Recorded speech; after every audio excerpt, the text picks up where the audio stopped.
What's going on, guys? Welcome back to the channel. Today we're going to be going over the complete guide to a pregame warm-up, everything you're going to need to know. What's the difference between a position player and a pitcher warming up? Well, if you're a starting pitcher, you're going to really just be doing your own thing. If you're a reliever, you're going to be with all the position players and you guys are going to warm up together. Usually that's going to be your team stretch. Everybody goes out and they stretch together. This warm-up isn't going to be too crazy because with a pregame warm-up, you don't really want to overdo it. You just want to get loose enough to be able to go into a game. What if my team stretch is very basic and it doesn't really warm us up? This is actually a pretty common thing that we see.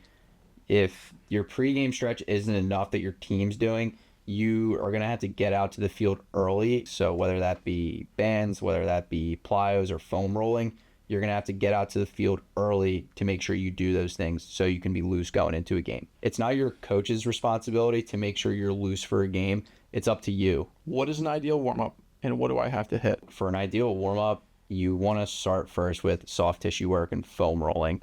Get a foam roller, a lacrosse ball for your soft tissue and tackle those areas first. If there's somewhere that's really sore, hit those points.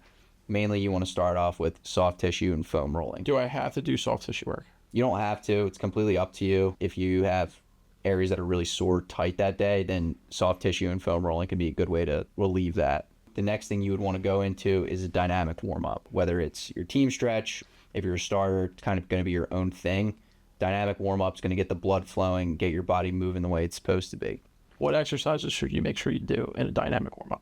Dynamic warm-up is going to be stuff like high knees, butt kicks, karaoke, stuff like that. Do my arm circles get included in the dynamic warm-up? Yeah, arm circles are always going to be included, arm swings, POWs, stuff like that. What of those things should I be doing? Arm circles are going to be one of the main things you want to hit in your dynamic warm-up as a baseball player. If you're not a bands or a plyos guy, you definitely want to be hitting arm circles even more because that's just going to get all the blood flow to your shoulders, to your throwing arm. If you're a guy who likes to do sprints before a game, you definitely can. I wouldn't overdo it with this. I would run about maybe 5 to 6 just to get your fast twitch muscles going, get the blood really flowing to the legs. Is static stretching a big no-no? You don't want to do static stretching before a game. It's actually been proven that static stretching reduces your explosiveness and your ability to produce force from your muscles. So static stretching, that's a big no-no pre-game, but if you want to do it after the game, if you're really sore or tight, that's completely fine. Should bands be a part of my everyday routine?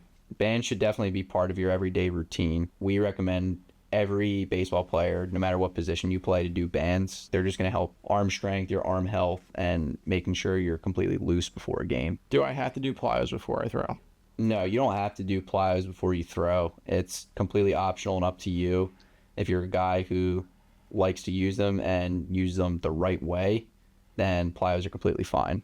Thank you guys for tuning into this one. Hope you liked it. If you did, go ahead and drop a like down below, and we'll see you on the next one.